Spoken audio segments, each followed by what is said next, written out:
नमस्कार मंडळी. तुमच्या सर्वांच्या आयुष्यात आनंद, ऊर्जा आणि नवीन प्रकाश घेऊन येणाऱ्या हनुमान जयंतीच्या तुम्हा सर्वांना मनपूर्वक शुभेच्छा. मारुतीराया म्हटलं की डोळ्यांसमोर उभी राहते ती अपार भक्ती, प्रचंड ऊर्जा आणि अतुलनीय शक्ती. तर आजच्या या खास व्हिडिओमध्ये आपण पाहणार आहोत बजरंगबलीचे 5 अतिशय सुंदर आणि शक्तिशाली श्लोक, ज्यांच्या उच्चारणाने तुमच्या घरात आणि मनात सकारात्मकतेची एक नवीन लाट येईल. चला तर मग या मंगलमय प्रवासाला सुरुवात करूया.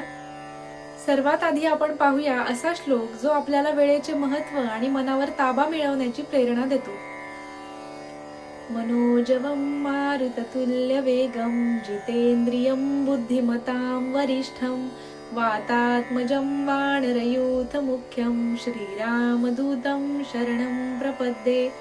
अर्थात ज्यांचा वेग मनासारखा आणि वाऱ्यासमान आहे, ज्यांनी आपल्या सर्व इंद्रियांवर विजय मिळवून एक विलक्षण संयम मिळवला आहे, जे बुद्धिमंतांमध्ये सर्वात श्रेष्ठ आहेत, अशा त्या वायुपुत्र वानरांच्या मुख्य नेत्याला आणि प्रभू श्रीरामांच्या लाडक्या दूताला मी अत्यंत आदराने शरण जाते. दुसरा श्लोक विद्यार्थ्यांसाठी आणि आयुष्यात यश मिळवू इच्छिणाऱ्या प्रत्येकासाठी एक वरदान आहे. हा श्लोक आपल्याला आयुष्यात लागणारे सर्व उत्तम गुण प्रदान करतो. बुद्धिर्बलं यशो धैर्यं निर्भयत्वमरोगता अजाड्यं वाक्पटुत्वं च हनुमत् स्मरणात भवेत. अर्थात हनुमानाचे मनापासून स्मरण केल्याने आपल्याला कुशाग्र बुद्धी, प्रचंड शक्ती, उज्ज्वल कीर्ती, अतुलनीय धैर्य, सर्वोच्च आत्मविश्वास, उत्तम आरोग्य, कामातील चपळता आणि अतिशय प्रभावी संवाद कौशल्य प्राप्त होते. तिसऱ्या श्लोकामध्ये मारुतीरायांच्या अत्यंत मनमोहक आणि तेजस्वी रूपाचे वर्णन केले आहे. हे ऐकून मन अगदी शांत आणि प्रसन्न होते.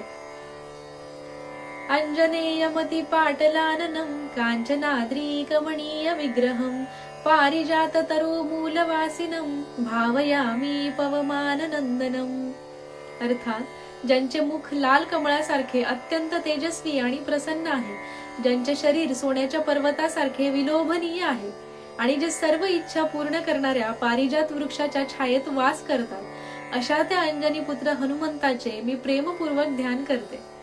चौथा श्लोक आपल्याला सांगतो की जिथे भक्ती आणि प्रेम आहे तिथे साक्षात भगवंत उपस्थित असतात. यत्र यत्र रघुनाथ कीर्तनं तत्र तत्र कृतमस्तकांजलिं बाष्पवारी परिपूर्ण लोचनं मारुती नमतं राक्षसांतकम्. अर्थात जिथे जिथे प्रभू श्रीरामांचे नामस्मरण आणि मंगलमय कीर्तन होते, तिथे तिथे मारुतीराया अत्यंत आदराने हात जोडून आणि डोळ्यात आनंदाश्रू घेऊन उपस्थित असतात. अशा या शांती आणि मांगल्याची स्थापना करणाऱ्या मारुतीरायाला माझा नमस्कार असो. आणि आजचा 5वा आणि शेवटचा श्लोक हा मारुतीरायांच्या अफाट शक्तीचे आणि श्रेष्ठ ज्ञानाचे अतिशय सुंदर असे वर्णन करतो. अतुलित बलधामं हेमशैलाभदेहं दनुजवन कृशानुं ज्ञानिनामग्रगण्यं सकलगुणनिधानं वानराणामधीशं रघुपतिप्रियभक्तं वातजातं नमामि. अर्थात जे अतुलनीय शक्तीचे निवासस्थान आहेत आणि ज्यांचे शरीर सोन्याच्या पर्वतासारखे तेजस्वी आहे, जे सर्व अज्ञानाचा आणि नकारात्मकतेचा नाश करून प्रकाशाची स्थापना करतात आणि जे सर्व ज्ञानी जनांमध्ये सर्वात श्रेष्ठ आहेत, सर्व उत्तम गुणांचा खजिना असणाऱ्या वानरांचे स्वामी आणि प्रभू श्रीरामांचे परमप्रिय भक्त, अशा वायुपुत्र हनुमंतांना मी नमस्कार करते.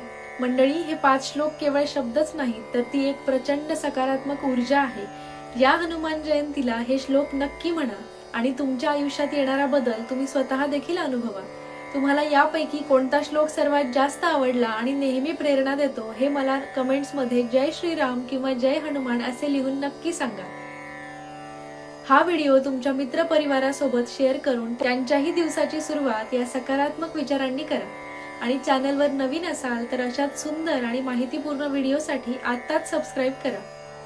नेहमी हसत राहा, ऊर्जावान राहा आणि प्रगती करत राहा.